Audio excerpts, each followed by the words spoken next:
ఓ హంతకుడి plan Karnataka పోలీసుల investigation skills కి అగ్ని పరీక్ష పెట్టింది. కానీ ఎంతటి హంతకుడైనా ఎక్కడో ఓ చోట తప్పు చేస్తాడు. ఆ తప్పు ఎక్కడ ఉందనేది పట్టుకునేందుకు పోలీసులు మొదట ప్రయత్నిస్తారు. కర్ణాటకలోని ఉడిపిలో జరిగిన ఓ మహిళా హత్య కేసు పోలీసులను పరుగులు పెట్టించింది. ఆ థ్రిల్లింగ్ స్టోరీ ఏంటనేది చూద్దాం. జూలై 12, 2021న ఉడిపిలోని బ్రహ్మవరలోని కుమరగోడు అపార్ట్మెంట్ లో తన కూతురు విశాల గనిగా చనిపోయి ఉందని ఆమె తండ్రి వాసు పోలీసులకు ఫిర్యాదు చేశాడు. ఉడిపి పోలీసులు అపార్ట్మెంట్ కు వెళ్లి చూశారు. డోర్ బద్దలు కొట్టినట్టు పోలీసులకు కనిపించింది. ఎవరు తలుపులు విరగ్గొట్టారని అడగడంతో తమకు ఆమె భర్త దుబాయ్ నుంచి ఫోన్ చేసి కంగారుగా చెప్పాడు. తన భార్య ఫోన్ లిఫ్ట్ చేయడం లేదు, వెళ్లి చూడమని చెప్పాడు. లాక్ చేసి ఉండడంతో తలుపులు బద్దలు కొట్టామన్నారు అపార్ట్మెంట్ వాసులు. ఒకేసారి 10 మంది ఇంట్లోకి వెళ్లడంతో ఫింగర్ ప్రింట్స్ డ్యామేజ్ అయిపోయాయి. పోలీసులు 38 ఏళ్ల విశాల మృతదేహాన్ని పరిశీలించారు. ఆమె మెడకు ఫోన్ ఛార్జర్ ను చుట్టి ఉరేశారని అర్థమైంది. కానీ టీపాయ్ మీద 2 టీ కప్పులున్నాయి. అంటే ఎవరో హత్యకు ముందు తెలిసిన వారు వచ్చి ఉంటారని పోలీసులకు అర్థమైంది. విశాల కోసం ఎవరో వచ్చారు, కానీ వాళ్లే చంపారా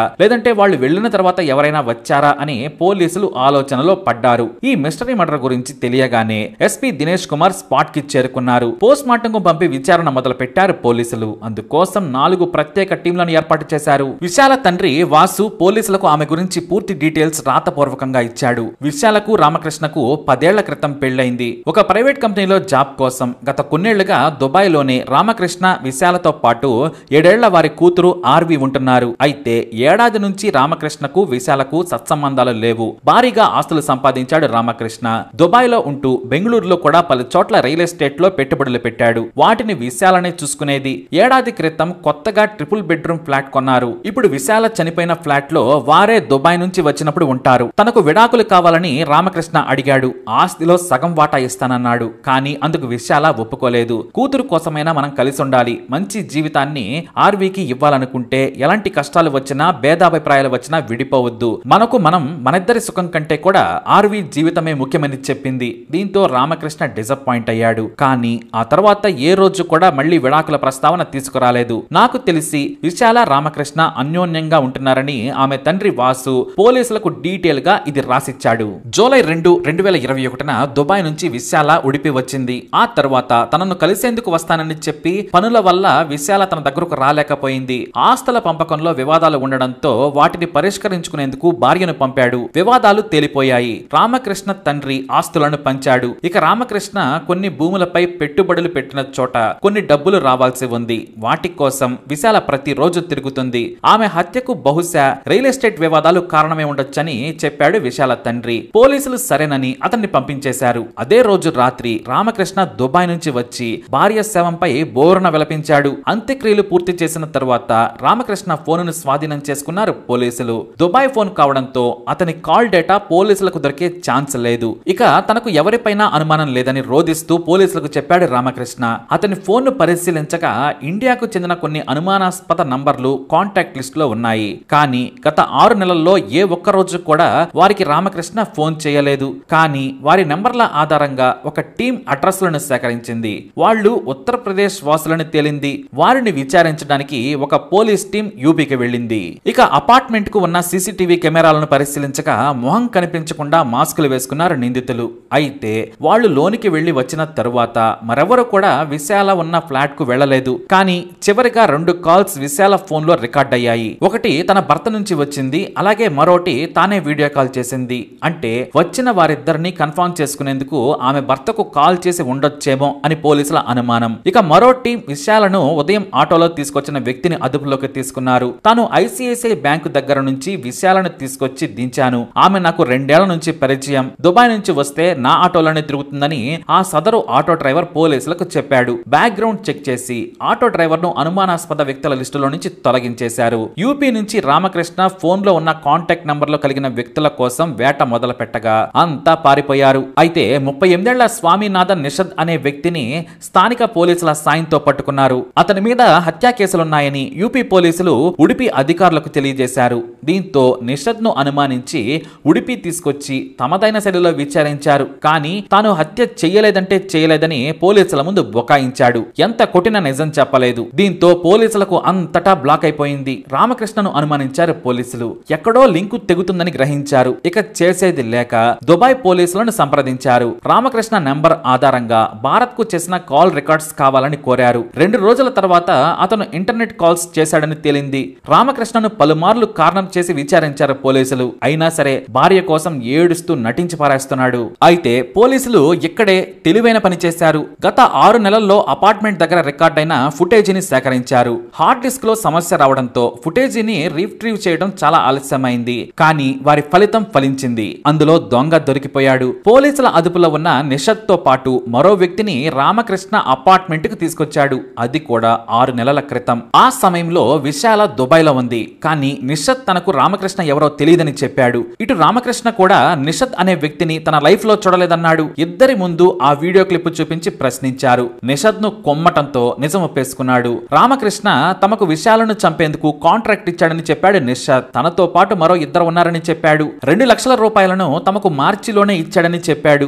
అయితే చాలా వ్యూహాత్మకంగా తన భార్య మర్డర్కు ప్లాన్ చేశాడని పోలీసులు తెలియజేశారు. ఈ లోపు ఇంట్లో దొరికిన 2 కప్పుల్లో ఒక కప్పుపై నిషద్ ఫింగర్ ప్రింట్స్ ఉన్నట్లు కూడా పోలీసులకు నివేదిక అందింది. ఇక రామకృష్ణ తెలివిని పోలీసులు మెచ్చుకున్నారు. 10 రోజులు పోలీసులను పరుగులు పెట్టించాడు. రామకృష్ణ తన భార్య విడాకులు ఇచ్చేందుకు ఒప్పుకోకపోవడంతో చంపేయాలి అనుకున్నాడు. ఆమెను హత్య చేస్తే మరో పెళ్లి చేసుకుని హాయిగా గడపాలనుకున్నాడు. తనను డామినేట్ చేస్తున్న భార్య అతనికి నచ్చలేదు. పైగా కోట్ల ఆస్తులు సంపాదించాడు. అయితే మార్చి నుంచి విశాలను ప్రేమగా చూసుకుంటూ నటించాడు. ఆ సమయంలోనే ఈ కాంట్రాక్ట్ కిల్లర్స్ ను విశాలను చంపేందుకు ఏర్పాటు చేశాడు. విశాలను దుబాయ్ లోనే ఉంచి రామకృష్ణ ఆ మార్చిలో ఉడిపి వచ్చాడు. అప్పుడే 2 లక్షల మొత్తం ఒకేసారి హంతకులకు ఇచ్చాడు. తన పేరు బయటకు రాకుండా ఉంటే మరో 2 లక్షలు ఇస్తానని చెప్పాడు. ఇక తాను దుబాయ్ లో ఉండి విశాలను పంపుతాను, సరైన సమయం చూసి హత్య చేయాలని నిషద్ తో పాటు మరో వ్యక్తికి చెప్పాడు రామకృష్ణ.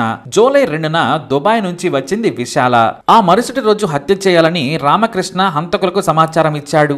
అయితే ఆమె చుట్టూ బంధువులు స్నేహితులు ఉండడంతో కుదరలేదు. జూలై 12 ఉదయం బ్యాంకుకు వెళ్లి డబ్బులు డ్రా చేయాలి అనుకుంది. బ్యాంకు దగ్గర నుంచే తన తండ్రికి ఫోన్ కూడా చేసింది. 10 నిమిషాల్లో మీ దగ్గరకు వస్తాను, నేను అలసిపోయాను, మీ దగ్గరకు వచ్చేస్తున్నాను అని చెప్పింది. కాకపోతే ఇంటికెళ్లి బట్టలు తీసుకుని వెంటనే బయలుదేరతానని చెప్పింది. ఇంతలో వ్యూహాత్మకంగా రామకృష్ణ దుబాయ్ నుంచి విశాలకు ఫోన్ చేశాడు. తన స్నేహితులు చాలా దూరం నుంచి వచ్చారు, వాళ్ళు ఒక పార్సల్ ఇస్తారు, తీసుకో, అందులో డబ్బులున్నాయి, జాగ్రత్తగా దాచిపెట్టు, వారికి టీ స్నాక్స్ ఇచ్చి మర్యాద చేయమని చెప్పాడు. అయితే ఎవరో వస్తున్నారని చెప్పి బ్యాంకులో డబ్బులు తీసుకోకుండానే ఆలస్యం అవుతుందని విశాల తన ఇంటికి ఆటోలో వెళ్లిపోయింది. ఆమె తన ఫ్లాట్ కి వెళ్లిన 10 నిమిషాలకు కిరాయి హంతకులు ఇద్దరు వచ్చారు. అసలు తన భర్త చెప్పింది వారి గురించేనా అని ఆ టైంలో కాలింగ్ బెల్ కొట్టగానే తలుపు తీసి భర్తకు వీడియో కాల్ చేసింది. వీళ్లేనా మీరు చెప్పిందని వారి వైపు ఫోన్ పెట్టి అడిగింది. దీంతో రామకృష్ణ అటు కంగారు పడ్డాడు. తాను దొరుకుతానేమోనని భయపడ్డాడు. నా ఫ్రెండ్స్ వాళ్లే, పార్సల్ తీసుకోమని కాల్ కట్ చేశాడు.